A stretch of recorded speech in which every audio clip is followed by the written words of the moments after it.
ating celebrant ay anak ni na Ginoong Simplicio Jose at Felicidad Villacorta. Isinilang nila ang kanilang panganay na anak sa tahanan ito. Sa mga bintanang iyan, unang nasikatan ng araw at namasdan ang sikat ng araw ng ating celebrant na si Celia, na noong kanyang kabataan ay isang kinilala bilang isa sa pinakamagandang dalaga sa barangay na Tuktukan. Ang kabataan ni Celia ay punong-puno ng saya, lungkot at lahat. Maagang naulila sina Celia sa kanyang ama, ngunit sa kabila nun ay naglingkod siya sa simbahan sa pamamagitan ng Ines de Maria. At habang lumalaki at maagang naulila, ay ginabayan niya ang kanyang mga kapatid na sila Angel Luis, sila Virgilio, si Lydia,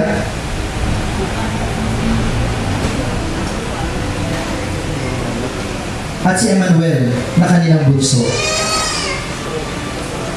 Hindi naging hadlang kay Celia ang pag-orga sa kanyang mga kapatid sa kabila ng kawalan nila ng ama, bagkus ay naging gabay siya ng kanyang ina sa pagpapalaki sa kanyang mga kapatid. Ang pag-ibig ni Celia. Sa murang edad ay sinabing isa siya sa pinakamagandang dinag sa Tuktukan. Marami ang nabighani sa kanya. Ngunit isa ang kanyang naging masugid na tagaligaw, ito ay walang iba kundi si Rupo. Ang larawan na nakikita sa likod ay may isang liham na nakalagay na tanda ng kanyang matimias na pag-ibig para kay Celia, na siya naman talaga ay nagtagumpay sa kabila ng dami ng mga maniligaw ni Celia. At sa huling bahagi nga ng kanilang love story, noong kanilang kabataan, ay naging sila ang tinatawag natin sa panahon na yun ay magsigiro. Ang kanilang pagliligawan ay nauwi sa pag-isang dibdib.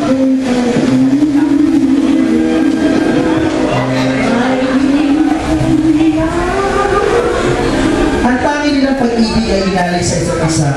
Katulad ng panahon noong 1955 na sila ikesal, ito ang bidang-bidang pelikula noong kanilang panahon.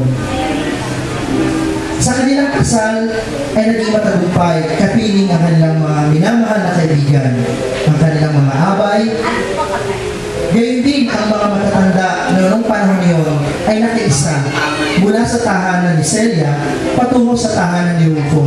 Noong panahon din yun ay tinatawag natin lipo, kung saan mula sa tahanan ng babae ay lalakad ang kinasal patungo sa tahanan ng lalaki, kasama sa salim ng mga awitin at sayawan ng mga pinamatatanda ng panahon na yun.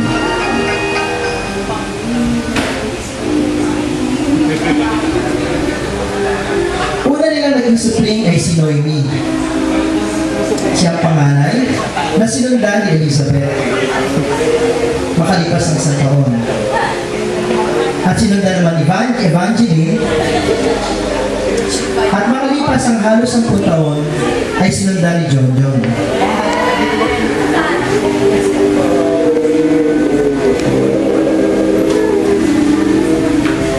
Bilang isang asawa at ina, ay mapag-arugang asawa si Celia sa kanyang asawa na si Rufo.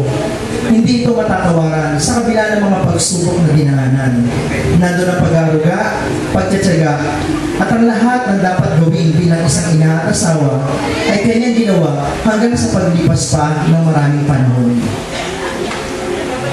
Apat nga ang kanilang naging supling na sa patuloy din ng paggabay ni Celia kasama ang kanyang kabiyak na si Rufo ay napalaki nila ito ng ganap na may takot sa Diyos.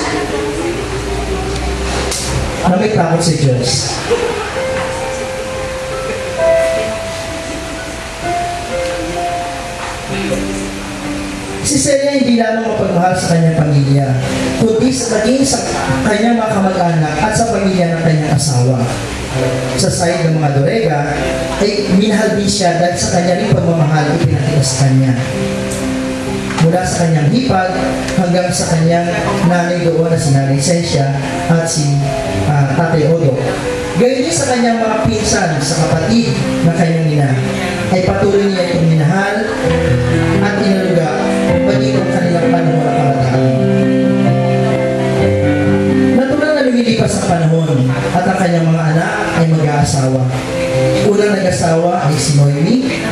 At naging kabiyak niya ay si Cesario na mula sa Pampanga. Sumunod na nag-asawa ay si Evangeline, at ang kanyang napangasawa naman ay mula sa bayan mula sa lalawigan ng Cavite na si Engineer Arnel. Pangatlo nag-asawa ay si Elizabeth, at ang kanya naman napangasawa ay tuburing Bulacan mula sa Bulacan na si Pacifico. Naging ako nila si Charlie na anak ni Noemi, si Mary Charis na panininoy na ni Charlie, sinundan ni April Argeline na anak ni Vanji at ni Arnel, at ni Arvin Janel na anak pa rin ni Evangeline at ni Arnel, at nagkaroon pa ng mga apo, si John Rodwin mula kay Charlie at Arvin, si John Erwin, si Sean Adrian, at si Sean Matthew.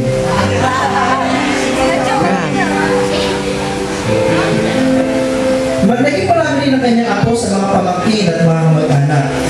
Hindi mabibilang sa kanilang mga daliri ang dami nito. Naging mapagmahal na ina, asawa, maging sa mga apo. Hindi lang doon, kundi sa kanyang mga kaibigan noong kanyang kabataan. At hanggang sa siya ay sumama sa katikista, naging kaibigan din niya ang kanyang mga kapwa katikista, lalo ang kanyang mataling na kaibigan na si Cain de los Reyes, at ang hindi rin katikista na si Istal Orozco. Lumilipas ang panahon, nagkakaedad, ngunit ang damdamin ni Celia sa kanyang mga minamahal ay nanatili. Makalipas sa 50 taon na pakipag-isang dibdib kay Rufo, ay nagdiwa sila noong 2005 na kanila ikalimangpong karawan. At sa panahon ngayon, ay established na ang kanilang mga anak. Sa biyaya ng Diyos, ay patuloy silang malakas sa kabila ng kaunting karamdaman. At patuloy na minamahal ang kanyang kabiyak na si Rufo. Gayon din ang kanyang mga anak, ang kanyang mga manugang, at ang kanyang mga apo, na ngayon ay isang buong pamilya na nagmamahalan para sa isa't isa at laging nakaalalay para sa kanya. Ito ang ating tribute sa ating celebrant. Ito ang kanyang buhay mula noong hanggang ngayon na naglalarawan na kanyang pagmamahal sa ating, sa mga kaibigan, sa pamilya. Sa iyo, Nanay, happy birthday!